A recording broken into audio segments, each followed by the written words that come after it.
Hi, I'm Arpita. I am from University of Exeter. This is a co-authored work with Atisha Ghosh and Anastasia Papadopoulou, both of whom are here.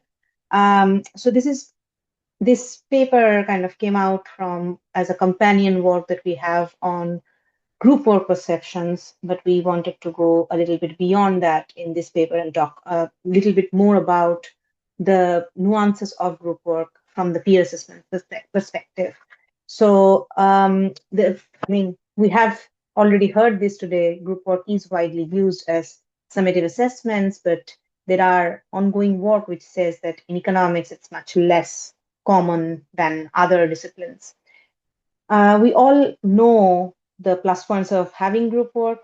Some of us do implement group work in our modules, but we also know that shared group marks have this fairness issue inherently there. And peer assessment has been discussed as a standard design response from a long time.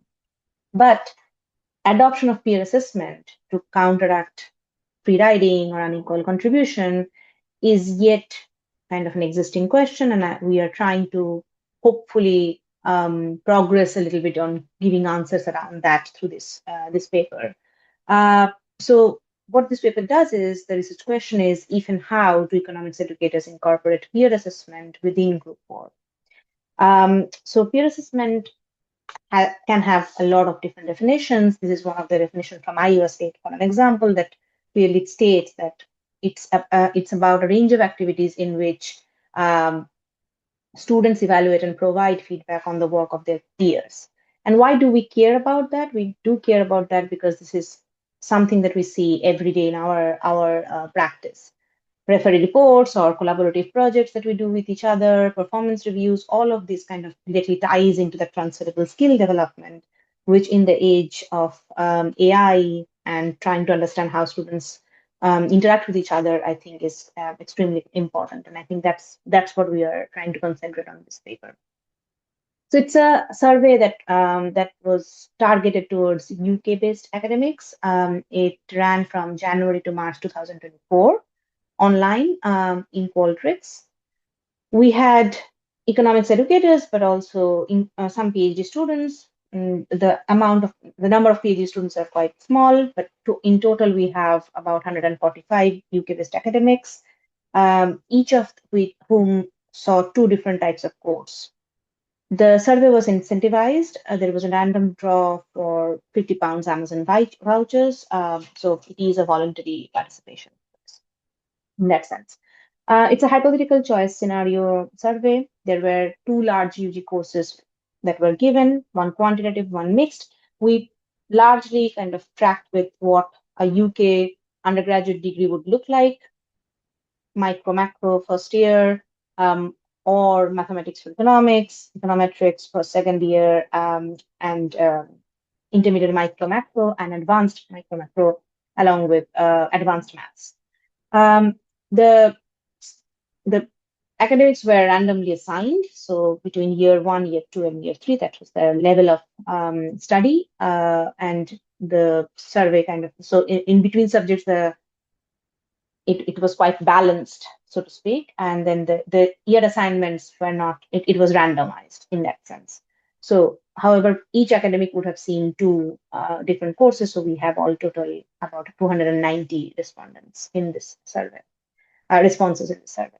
So just to kind of give a sense of how the service questions went, we had initially questions around introduction of group work as summative assessment, what sort of percentage of group work would be introduced, and also what sort of a percentage would go towards oral or written assessment. And it was followed by questions on peer assessments, and I will talk about where the exact questions on peer assessment soon. And then eventually about additional demographic questions. And we are essentially concentrating in this paper on the peer assessment and the additional demographic questions. The companion paper does work with the other parts of the survey. So what did we ask about peer assessment? There were mainly 4 questions in the survey about that. One is about willingness. Would you introduce peer assessment as part of the 30% summative group work grade? We also asked about format allocation. If peer assessment is going to be there for about 10% of the grade, one third of the group work component, how much of that would be allocated towards oral versus written formats, and the reasons for including peer assessment as part of group work summative assessment and the concerns regarding that. So these were the four specific to peer assessment questions that we asked everyone. So what we find is that in terms of course type, it doesn't really matter. In mixed courses versus quantitative courses, we do not see any differences. However, when we see by year of study, there is a slight dip in year 2 in terms of the willingness to introduce peer assessment as part of the summative group work assessments. And in year 1 and year 3, we see this a little bit higher in that sense. About 40% of the respondents are willing to introduce peer assessment overall. So what we see that year 2 decline told us that we should kind of query the data a little bit more, which we did, and that year 2 decline is largely driven by less experienced educators. By that we mean people who have less than 7 years of experience in teaching, and that's kind of this is what you see in the horizontal axis here, less than 7% and 7 years or more in that sense. So this is the total, the leftmost panel here is the total, and then this is by year different willingness to implement peer assessment. So the reasons behind why we see that there might be a little bit of a decline in year 2, and why would people be thinking about introducing group work based on their experiences, what we see is that for less experienced educators, it's mostly driven by critical thinking and assessment and fairness, whereas peer learning, engagement, and skills are the themes that come up when we analyze why would anyone introduce group work. So the other thing that is interesting to point out is that in terms of willingness to use peer assessment on the gender and the teaching hours perspective, there is a little bit of a gendered pattern, but it's not statistically significant. Seems like female are slightly more inclined, but it is not statistically significant in that sense. However, educators who are teaching more than 6 hours per week or equal to 6 hours, they show slightly higher willingness to incorporate peer assessment. We then tried to see what happens, what are the benefits and concerns based out of teaching hours, where we saw kind of a difference. What we see is that in terms of benefits of peer assessment, which is the left panel here, the most important things in terms of people who are teaching more than 6 hours or equal to 6 hours, they're willing to incorporate this, or they're thinking as benefits of peer assessment as reflective learning and feedback. But fairness and free riding are kind of the main thing, and the critical thinking and assessment are the main thing for people who are teaching less than 6 hours. And of course, across everybody, sorry? 2 minutes? Yeah, sure. Across everyone, we see that unfair assessment is the main concern around peer assessment. In terms of benefits, by prior group work use, 66.7% of educators who use group work in all their courses are willing to add peer assessment, and those who use group work more, so in this graph, people who are using group work in some courses or in all courses, value peer assessment for learning quality and not administrative convenience like less complaints or marking adjustments, etc. So, and it's also interesting, people who intend to use group work, we can see kind of a high peak for them in terms of skills. They think that they would want to introduce group work and peer assessment because they think that that will add to students' skill set. And in terms of what is the format of peer assessment, we see that educators largely prefer written over oral, and on average, about 6.23 percentage points of summative group work goes to written peer assessment. And year 2 sees a slightly higher written component than other years. So just to conclude and summarize, what we find is about 40% of 40% of educators are willing to introduce peer assessment, but no other significant differences by course type or study year. Heavier workloads is kind of predictor of greater willingness, but also heightens the fairness concerns that are there. And written peer assessment methods are largely preferred. And this probably means that we need more institutional support, discipline-sensitive design, and practical frameworks to help educators introduce group work in assessments. Thank you. Thank you. You're spot on time. Carlos asked, could the year 2 effect be driven by subject-specific effects? I think you're mute. Sorry, I immediately muted myself. It's like a yeah. So that's an interesting question. So when we aggregate them in mixed and quantitative, we do not see that, but we can see by different courses that we have asked if that is showing us that quantitative courses have less or more. We can definitely look at that. Thank you. I'll do that analysis. And Doug says, seems like the biggest concern by far is unfair assessment. Could this be solved by only using peer assessment for qualitative feedback that does not affect grades? Yeah.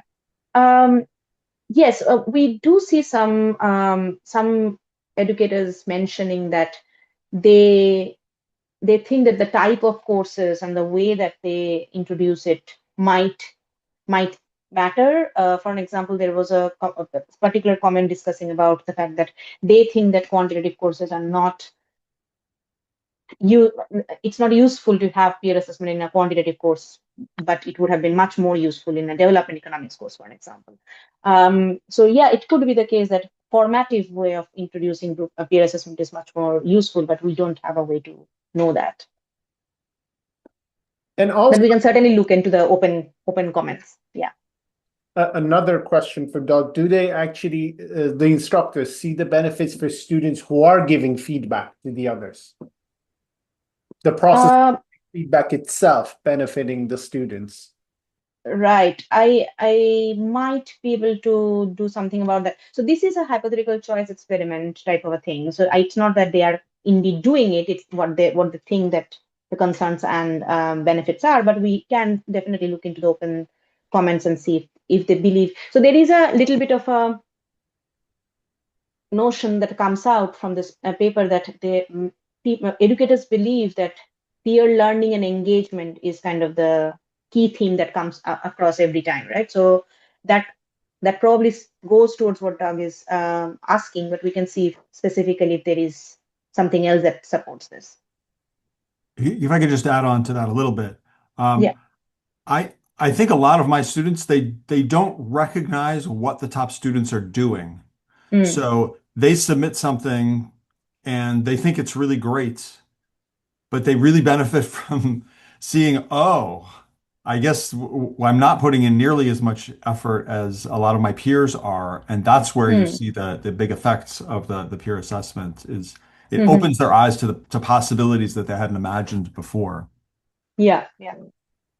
That's certainly something that we can, again, we can look into the open comments if anybody is recognizing that particular mechanism. But not on the off the top of my head, I do not remember something like that. But I agree with you. I agree that it could be that people are recognizing how much work it needs to be, like the top students in the class. And a question for Stephanie. So senior faculty and junior faculty differences may come from a supply side effect. Any thoughts on that? Yeah, so the only way to answer that would be for me to do a comparison of people who have more experience, if also how much of the hours are they teaching, and kind of do that comparison. And we can certainly look into that if this is kind of a situation where more senior faculty members have more time, hence they are introducing more peer assessment. But we have to see if that's possible in terms of us doing this analysis, because when we start cutting it, so the sample is 290, but it's 145 people who responded. So once we start cutting it down, it becomes very, very small. So we have to be careful about, and also it's a self-selected sample, so we have to be careful about how we interpret that. Thank you so much. Now let's go to our final.